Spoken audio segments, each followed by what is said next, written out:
So currently we're sitting with no out of control wildfires of note here in the province of Alberta, so it's a perfect time to answer some questions. Now I got this question here asking if people can have campfires at home in their fire pits when the fire bans are on. Now it's a good time to talk about this one because as of this moment, the entire forest protection area, excluding the Calgary forest protection area, is under a fire restriction. Now I will preface this by saying I will be talking about the descriptions put forth by Alberta Ag and Forestry in regards to the forest protection area. So check with your local town, county, municipality, because each area might have different descriptions and what they constitute a fire advisory, fire restriction, fire ban might not have the same definitions. So check with your local authorities for more information. And the same will apply for different provinces and territories as well. Check with the local regs for the definitions. They may be similar, but slightly different. But anyway, as we can see on this map here, it's showing the forest protection area kind of in this whole like solid color. All these little dots will represent each individual town, county, municipality. You can click on each one and see if it's under a fire advisory, restriction, or a complete fire ban. So the first one is a fire advisory, which is colored in yellow. Now this is an indication that the fire danger is increasing. Now at this time, any new fire permits may not be issued and any existing fire permits may be restricted. Now these fire permits are for any work that requires fire, whether you're burning a brush pile, garbage barrels, that sort of thing, if that still exists. Any burning that is kind of outside of a campfire. Now, campfires are permitted on both public lands and on private property as long as they're taken care of and done safely. Now, as that fire danger continues to increase, the next stage is a fire restriction, which is colored in orange, and that's where we're at here in the forest protection area in Alberta at this time. Now, what a fire restriction will prohibit is any safe wood campfires on public lands. So that means any backcountry camping, hiking. If you want to start a little, safe cooking fire while on the trail, that is absolutely not allowed. You can't do that. What is permitted is campfires at a provincial campground at the designated locations and also at home. If you have a fire pit, safe fire pit, you can still have campfires at home.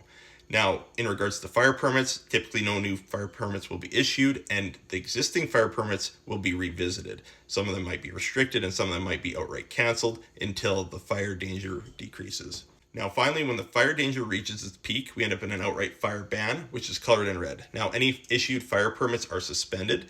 Now, to answer the original question, as far as campfires, fireplaces, that sort of thing, it's absolutely not permitted on public lands, private lands, and on any campgrounds. And typically with this too, this will apply to any cooking device that uses like solid fuel. So if you've got a pellet barbecue, grill, that sort of thing, those are typically not permitted.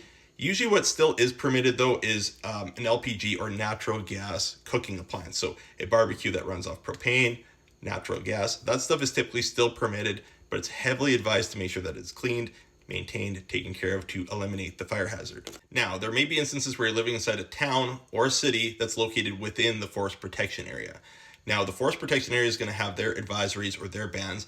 The town or city may have different advisories or they may have a ban of their own. You're going to follow whatever your town or city is saying if you're within city limits. If you're outside of the city, if you're outside of the town, you're going to follow what's going on in FPA. We also do have counties within Alberta that lie half in and half out. So part of the county is within the FPA, part of it is located outside. Now, typically to eliminate confusion, usually most of these municipalities will just blanket it. If the forest protection area of Alberta Forestry puts out an advisory, the county's going to do an advisory as well. Now, the last thing I want to talk about that wasn't mentioned under the advisory, restriction, ban framework is off-highway vehicle restrictions. Now, this can be implemented under any three of those levels, depending on the fire risk, hazard, that sort of thing. That'll be determined by the Alberta Ag and Forestry or your local municipality. The big thing to keep in mind there is when a restriction gets put in place, that means on public lands, you're not allowed to use an ATV or UTV, complete restriction. There are some exceptions that has to do with critical industry. So if you're working and using it for work, you can utilize it as long as you follow all the guidelines and you're safe with it. And the other thing as well as First Nations and Indigenous, they can use it for traditional purposes, hunting, fishing, that sort of thing. And that would also apply to farms as well. If you're using it for working around the farm on your private land, that would still be permitted. However, same as what applies to industry and also the First Nations Indigenous is you have to make sure you take care of it and ensure that you're not going to cause a fire while utilizing that piece of equipment. So yeah, in a nutshell, if there's a fire ban on, no, you can't have a wood campfire at your own home. But anyway, I know this was a longer video. I tried to be comprehensive in it, so hopefully this information was helpful, informative. If you liked it, give it a like. If you know people who can benefit from this information, share it out to them. And if you like this wildfire information, and when I talk about wildfires of note, follow along for more. And stay safe out there, everybody.